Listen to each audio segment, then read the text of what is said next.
No, I'll take care of that. Okay. All right. So we are about a minute ahead of time, so that's fine. Okay. Good morning. Excited to be here in front of all of you. Maybe I have to take a couple steps back here. So I'm Shane Harsch. I work for RSA. I know.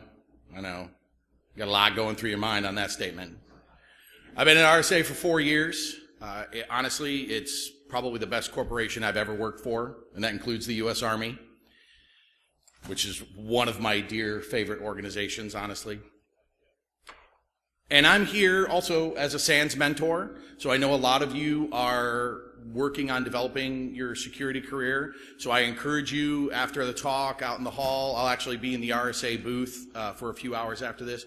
I encourage you to come up and we can have a conversation, not just about what RSA is doing, but what might be happening from a SANS perspective and how I might help guide your career as a mentor. So feel free. This email is not just up here to make me look pretty. It's here so that you can reach out to me and ask any questions that you might have on anything that I talk about. Just a slight overview of what we're going to go through today. I'm not going to bore you with some of that. Really what we're going to focus on is why things are failing, right? I want to talk about the business aspect of this, but it's important to understand what's actually happening that's making this such a challenge, right? So we are faced with a significant amount of exposure. You've heard all this before. But the interesting aspect is very few of the organizations out there in the marketplace today actually have a mature security strategy, right? We've been listening to vendors, and I include myself among them. We've been listening to vendors for 20 or 30 years about how to secure our environments. And unfortunately, while it's done a great job of shoring up walls and closing windows, because of the nature of threats today, it really hasn't led to a lot of practical security on the operational level. In fact, only 5% of the organizations that we've worked with claim that they consider themselves to have advantaged capabilities. And that's a pretty open-ended term, but by advantaged capabilities, what we're talking about is that as an organization, they have the confidence to respond to whatever might be happening in the environment. And while they might still lean on outside support, they are leading that response. They're not dependent on the third party to tell them what to do, right? It's more of a collaboration effort. And this is also driven by the standard marketing slide of the threat landscape continues to evolve. But it's important to remember not just that it is evolving, but why. What are the motivations behind it? And going beyond hacktivism, which for certain corporate entities might be a significant threat that they need to be concerned about. But what you as practitioners need to consider is, what does that mean to you? Which of these threats are of greatest concern for you and your organization? I will tell you, firsthand experience with RSA, we can't respond to everything. So if you think there's like this golden vendor or even a golden corporation out there that is able to respond to every threat that comes within the perimeter, that entity does not exist. And don't set yourself up with that ideal of where you should be. Right? You need to understand what threats are most likely to be levied against your organization and then build a thoughtful and comprehensive response to those threats and those threats alone. In addition to all of that, in the attack surface, and as we're seeing in the headlines today, the attack surface continues to expand. And we're not just talking about on-premise and third-party access and mobile employees, but we're also talking about cloud, shadow IT, and the infamous Internet of Things.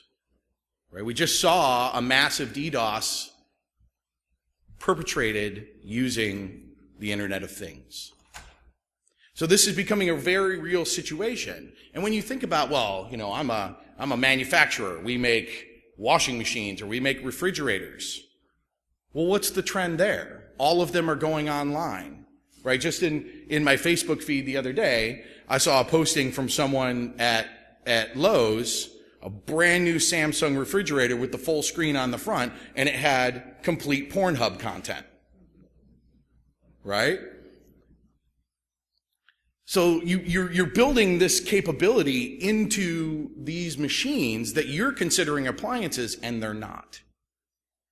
And trust me, if you can run Pornhub, you can definitely be leveraged as an attack platform. And as practitioners, as those responsible for security in your organizations, this is what you have to deal with.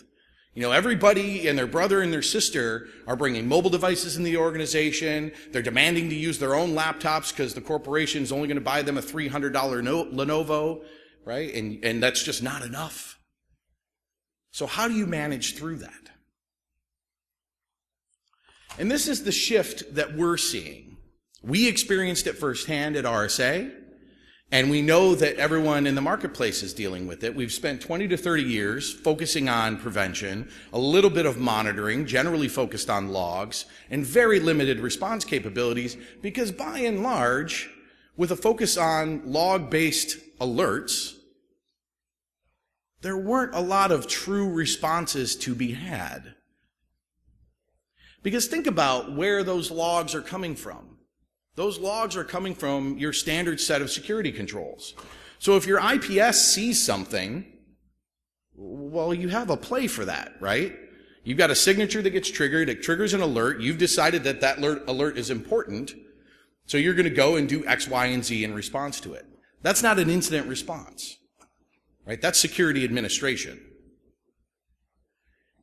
And so response capabilities have really been underemphasized. But as we're seeing with the rise of zero-day exploits, which really, as a term, yes, it's meaningful that this particular exploit does not have a known signature, a known way to automatically detect it. But let's be honest, all of the attacks that are going to be successful are not going to have those signatures. And that's just the nature of the advanced threats today. So this is what has to change. Right? We have to think about and rebalance our focus, not putting all of our eggs in the prevention basket. I'll tell you a real quick anecdote about the RSA breach in 2011. One of the most interesting findings about that breach was we weren't using two-factor authentication inside the organization. So we had a massive perimeter, multiple layers of security, IPSs, firewalls, all that kind of stuff. Running two-factor authentication, VPN access. But once you were in the environment, you were a trusted individual. Because clearly, if you had gotten into the environment, you belong there, right? Now, luckily for us, as RSA, it was pretty much as easy as flipping a switch. And we said, any administrative access inside the business requires two-factor authentication, right? Suddenly, all ability to move laterally within the organization, leveraging whatever cache credentials you might be able to garner from an end user workstation, that's stymied, right? Immediately shut that down. But yet we hadn't even thought through that from a security strategy point of view in 2011. And so there's a lot of really basic strategies if you step back and think about the threats that are likely to hit you and what those attack vectors might look like. You can actually develop some pretty straightforward responses to them. But you have to prioritize. This is probably what's giving you the most grief, right? It's your business's gap of grief. It's your leadership's gap of grief. It's your gap of grief because it comes down on you. And what it is that all your vendors are out there telling you, well, we've got the best account lockout management system and failed user access attempts, and we can stop SQL injections and all that wonderful stuff. That's great. Those are all features, right? That's all functionality. Do you even need that for your organization? Where's the prioritization in that? Meanwhile, your business leaders are saying, how bad is it? What's going on? What information was taken? What's the scope of this incident? And you're sitting there looking, yeah, well, we got all these wonderful features, but you don't have the ability to answer these questions. And that's really where you're going to find a leadership disconnect. So the capabilities that matter most now are looking at visibility and analytics, understanding how your identities are managed, because let's face it, the advanced threats, the attacks that are being successful, they're generally leveraging legitimate credentials. So you need to have visibility and understanding, governance over how identity is being used in your organization. And finally, you have to have an understanding of risk for your organization. Where are your critical assets? What on those assets is important? If you have an incident that's affecting 2 different assets in your organization, which one do you focus on?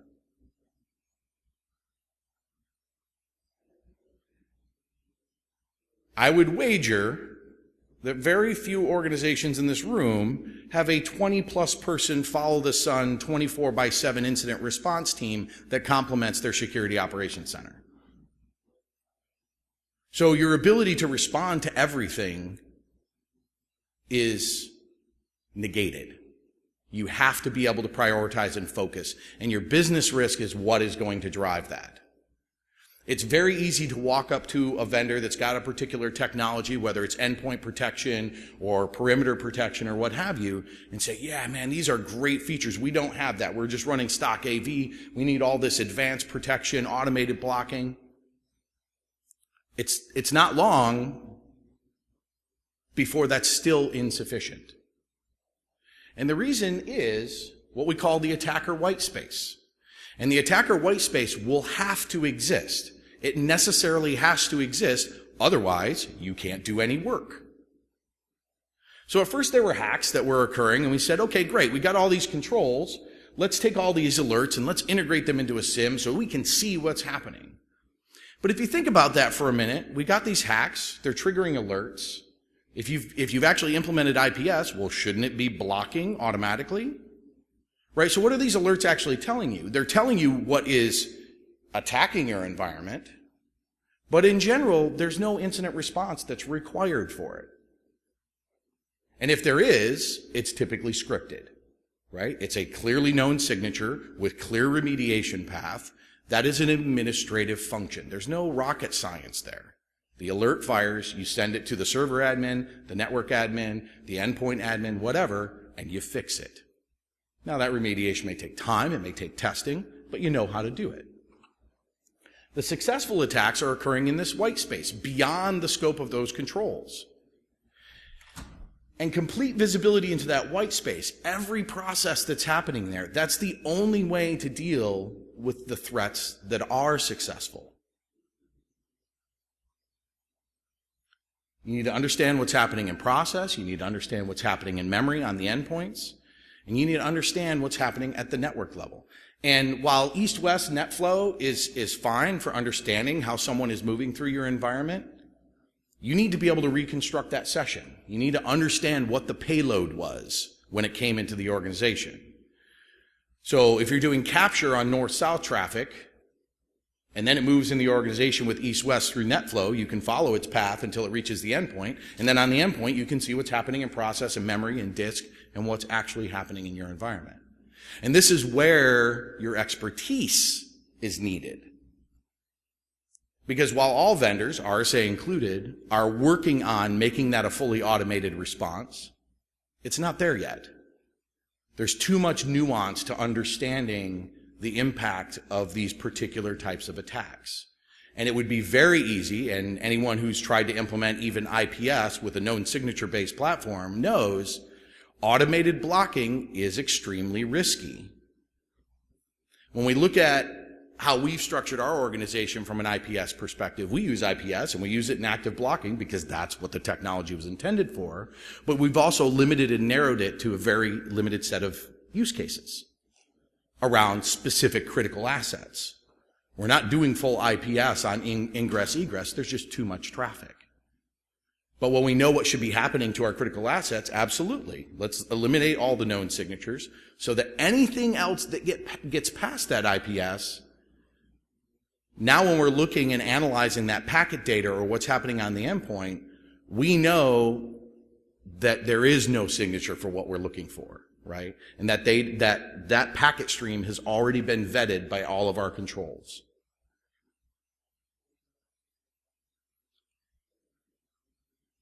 But technology is only an enabler. And that's the fundamental challenge that we face. We have to think about what kind of people do we need on a team that is capable of conducting that type of investigation? What processes do we need in place to ensure that their activity is repeatable, that it's trainable? How do we retain them? Let's say you get funding and backing and you build this awesome threat response team. Those individuals are going to go elsewhere once your program is established as a success. So you're not going to have the 30-year employee that stays in your organization forever. You have to build into your plan an assumption of attrition. You have to build into your plan how you are going to orient and train new staff.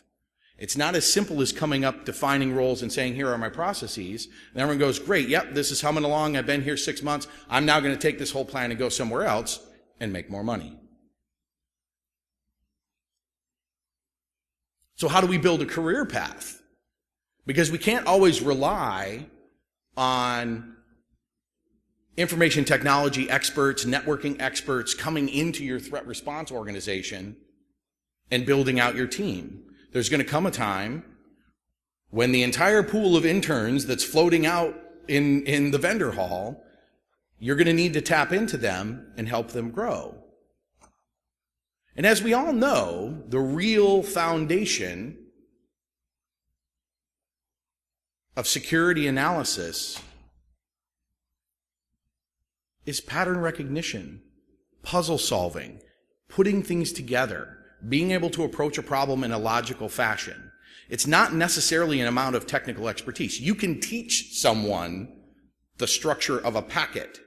You can help them understand how subnetting works. But if they're not puzzle-solving individuals, if they don't like logic problems, they are unlikely to be successful in that role. So focus on those skills that are most important.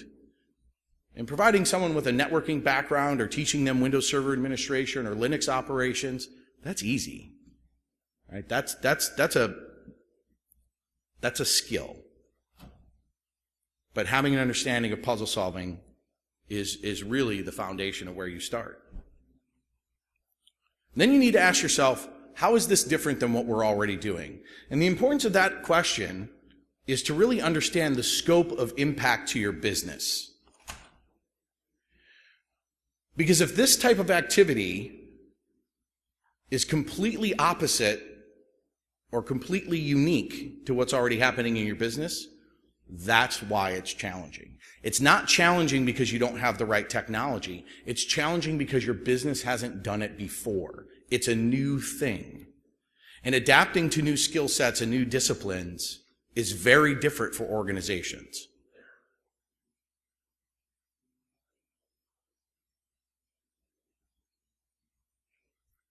Building a plan around visibility and analytics, that is the nature, that's the foundation of incident response.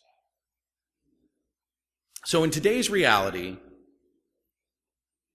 we see 70% of organizations compromised in the last year. 66% growth in incidents year over year from this time last year. 56% of the organizations are unlikely to be even able to detect an attack.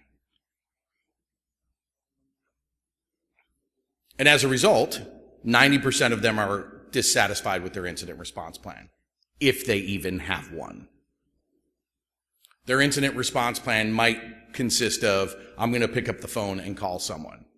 Call RSA. And that's fine as a starting point and a recognition of where you are in your incident response process. But there needs to be more. Even if you're going to rely on a third party, there needs to be more to your plan. And as a result, especially with pressure from the boards, everything that's happening in the marketplace right now, 80% of CISOs are thinking of redefining their approach to information security. And that's because these capabilities, the endpoint visibility, the network visibility, those rely largely on technology that you don't have, that corporations don't have, and people exercising that technology in ways that companies don't currently operate. And so why is this challenging? We would like to think, hey, it's a new shiny thing. We're security tech geeks. Let's go grab some new technology and do new things. But visibility is typically not a core competency among most security teams. Leveraging that visibility requires new skills, new technology, new roles. And it's a concept that must evolve. So let's think about the roles required in threat detection and response. First and foremost is threat. We need to understand what threats are of concern for our organization, what the data feeds required to provide that information might be, and which threats from those data feeds, which threat records are most valid. Because if you start subscribing to a whole host of threat feeds, RSAs included, you're going to be inundated. It's a fire hose. So you have to have an understanding of how to sift through and manage that information. Once you've done that and decided which threats you intend to focus on, then you need to work with your content analytics. Content analytics is really a generic way of saying, how are we going to detect and possibly block, respond, contain this particular threat? What logic is required? Is it a firewall rule? Is it an IPS rule? Is it a particular correlation rule on our log analysis? How do we know that this threat has made it into the environment? That's the content analyst's job. From that, you'll understand what tools are required. If there's a gap, if you're looking at that threat and you're understanding what's required, well, the only indicator of this particular attack is found in memory on the endpoint. So how do we get visibility into that? If we agree that this is a risk, that this threat is a threat to the organization, and we don't have that technology, now we understand why we need it. And what are the specific rules and parsers required? Once you've defined that content analytics environment and you actually have the ability to detect the threats as they come into your organization, now you need to be able to conduct triage on those alerts. And remember, these alerts are for anomalous behavior. These are not your IPS alerts, not your firewall alerts, not your antivirus alerts. Right? These are registering anomalous behavior as matches your content analytics rules. So they require investigation and validation. You need to make sure that it's legitimate.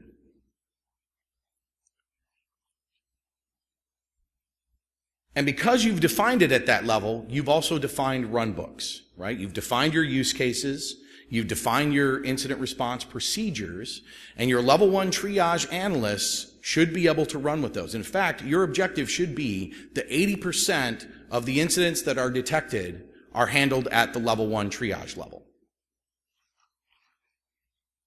And ideally, within an hour. Because when you look at the attacker kill chain, and you look at how long it takes for these particular attacks to be successful, land, and expand in your organization, you've got, at best, a couple of days before you're fully popped. So if it's something that conforms to a run book, you should be able to execute on that within an hour. If it's something that's new and goes beyond the scope of your runbooks, that's great, because then we're going to escalate to our hunters. So what are our hunters doing? Well, when they're not dealing with escalations, which remember should only be 10 to 20% of the time because your level 1 triage is dealing with most of it, they're spending the rest of their time actively looking for anomalies. So they're looking through your set of visibility data, conducting analytics as they understand the threats that are coming against the organization. And if they see anything new, they then inform your threat intelligence analyst, and they take it from there. The reason I bring up all of these roles, and I will absolutely share this presentation at the end of the presentation. The reason I bring up all these roles is regardless of the state of your security operation, when there is a potential breach in your organization, these things have to happen, whether you're doing them now or not. If you're to call in RSA and we drop in with our incident response team, we're going to do this, right? We're probably going to skip the threat piece because we already know that the attack is successful, but then we're going to deploy our content packs in what we understand to be the most common ways to detect these types of threats, and then we're going to start conducting triage, and we're going to go hunting for what's happening in the environment. So these activities have to happen. And when you're thinking about the state of your current security operations, I know you all are busy. I've managed a SOC before. I've been in the trenches. Your day is full. So the notion from a management perspective that you could adopt all this activity above and beyond your existing set of responsibilities is, on its face, ridiculous. While all of these roles are not full-time occupations, depending on the scope of threats in your organization, hunting and triage absolutely are. So if we were to take the most conservative approach to responding to this, threat and content, maybe that's one person. Maybe your expert tools resource gets focused on that. Great. Maybe you as a manager, you're focused on threat. You will decide what's important for the organization. You'll work with the rest of the business to understand how they want to prioritize. Okay, great. So we've knocked those two out. But you need at least 2 people in triage, right, from an 8x5 perspective, because each individual isn't going to be there all day. People get sick, people go on vacation, right? And the same is true for hunting. So at best, you're looking at 3 to 4 people minimum. Now, there's strategies on the triage piece, especially if your runbooks are well defined, that you could look to outsource that. And this is where an MSSP can actually be very successful to you. And full disclosure, RSA is not an MSSP. Because if you've got well-defined runbooks, if you've got 10 use cases and your procedures are defined, that is actually a recipe for success with an MSSP. You can hand those books over and you can say, when this stuff triggers, you do this. And when this doesn't apply, you call me. And who do they call in your organization? They call one of your hunters. That hunting role, you can't outsource that. Because that has to belong to someone who knows your environment inside and out. Right? You can have additional hunting resources above and beyond that, like calling RSA to come in and help you, and we'll act as your level 3 when the stuff hits the fan. But at the end of the day, your bread and butter hunting, that's coming from someone inside your organization. This is a business transformation. You're adding new disciplines, expanding current operations. It requires separate management, separate KPIs, and new operating objectives. This is not an expansion to your security operations team. This is a different team. This is a different set of functions. And all business transformations are a process. So I know up till now, I've been talking about this kind of from a security practitioner perspective, but we're all part of a business. And the business has different priorities necessarily from the security operations team. So we have to understand how we affect this change inside the concept of the business. Leading through change is a distinct challenge for any leader in the organization, whether it's security operations or adding a new process to your HR team, whatever, right? That change is hard. Deploying a new accounting system. And without a transformational plan, it's likely to be unsuccessful. So you have to act as a change agent, and you likely can't do it alone, even inside your organization. I'm not even talking about leaning on trusted advisors. I'm talking about within your organization, you can't do it alone. So when we look at the 8 stages of business transformation, there are a sense of urgency. That should be pretty easy to communicate. You have to create a guiding coalition. So that's building a team of your peers who understands why this is important to the business. If you're in a manufacturing firm, you have to get on board with the head of your operations because that's what's driving the business. And you have to help them understand why this is important. If this happens, you could shut down a plant. And we know you can't tolerate that. So how do we come up with a plan together to make sure that our plants never get shut down? You then have to develop a vision and strategy, right? This is not quite to the planning stage. You have to understand why you're doing this. And I'm sure most of us have been in corporate America for a long time. We've all seen vision statements.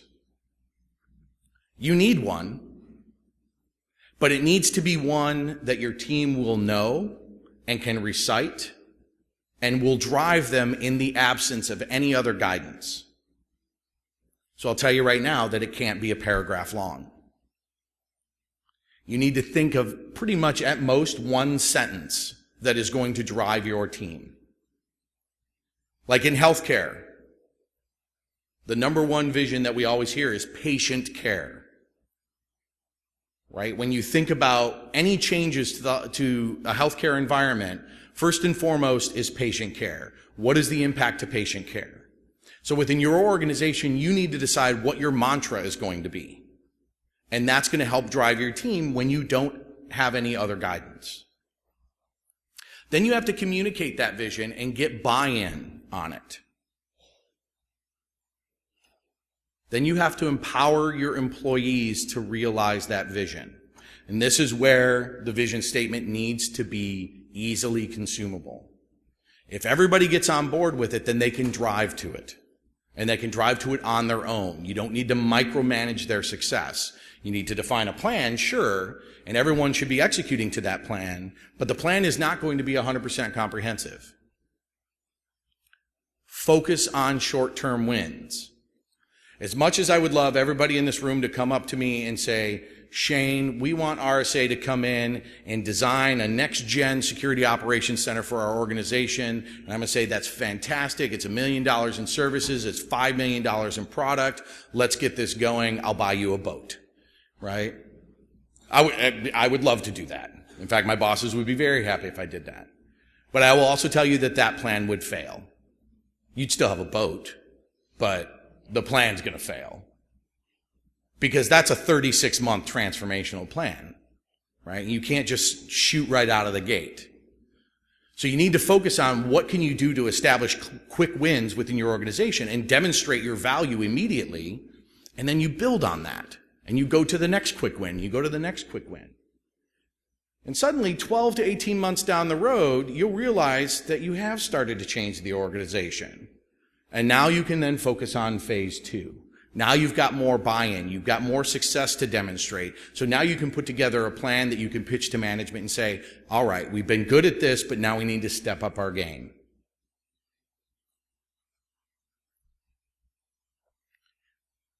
That's called consolidating gains to produce more change. And then lastly, you need to anchor these approaches in your culture, right?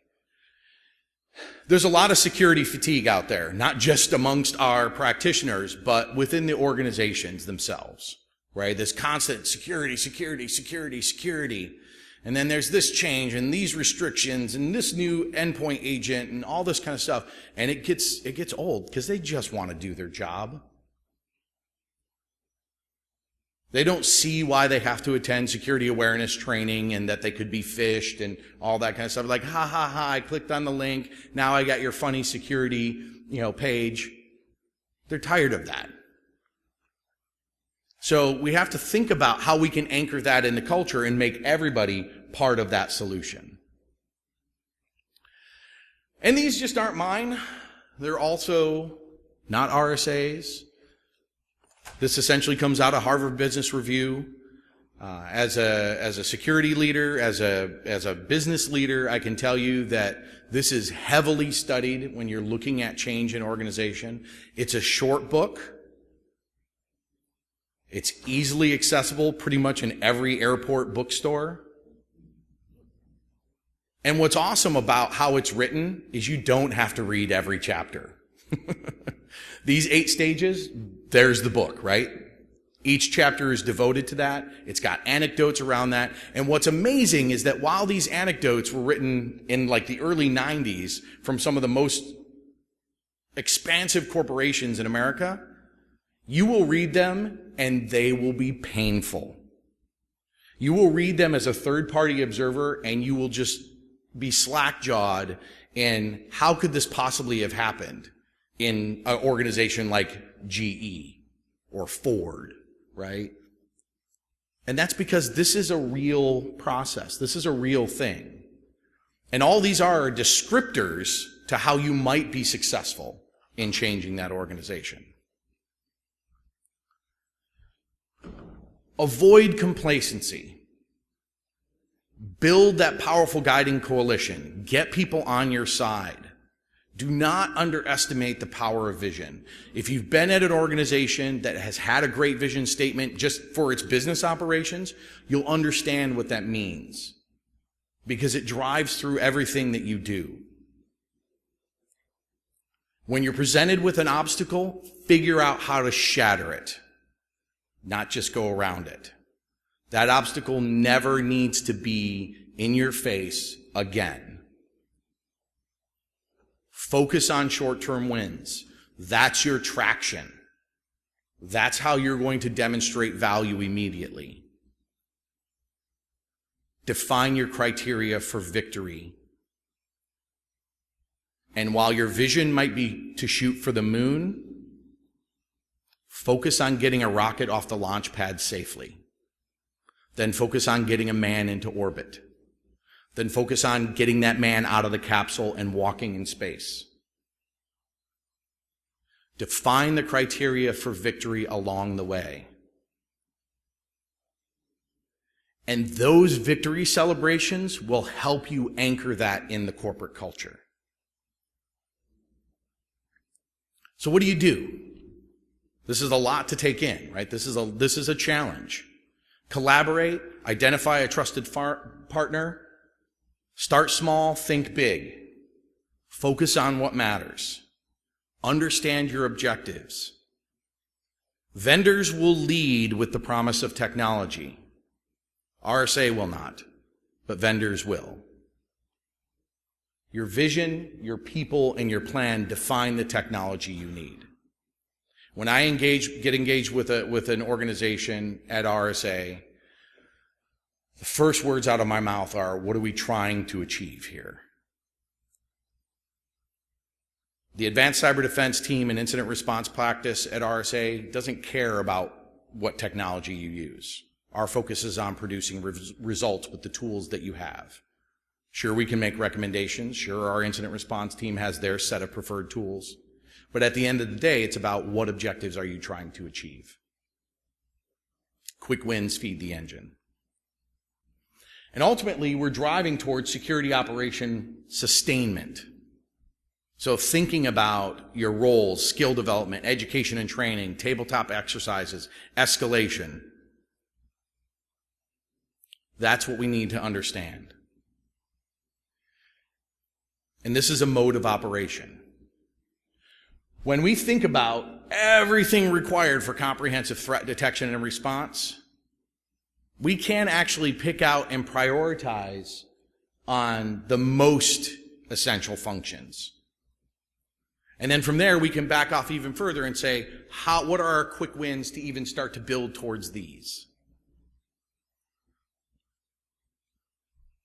And remember, it's not just about security.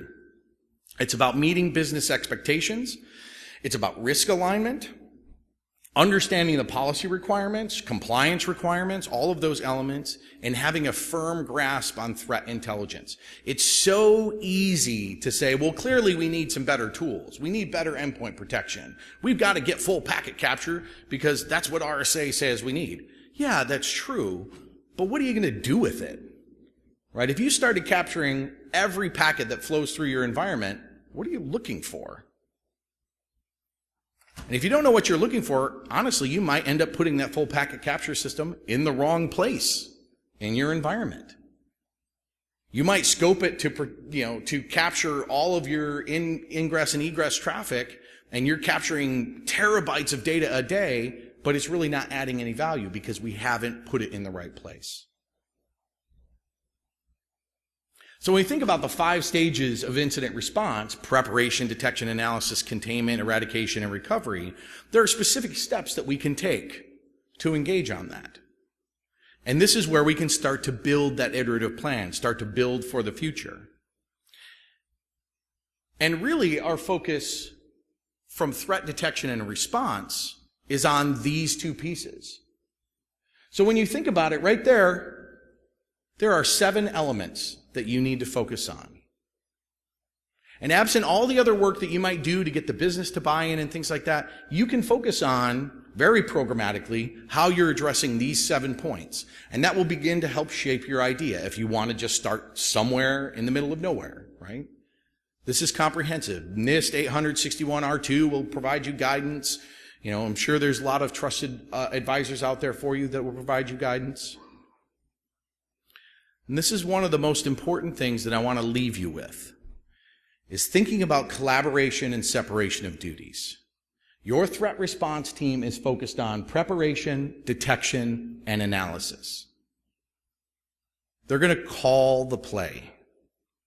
Your security operations team is focused on containment, eradication, and recovery. They're going to run the play.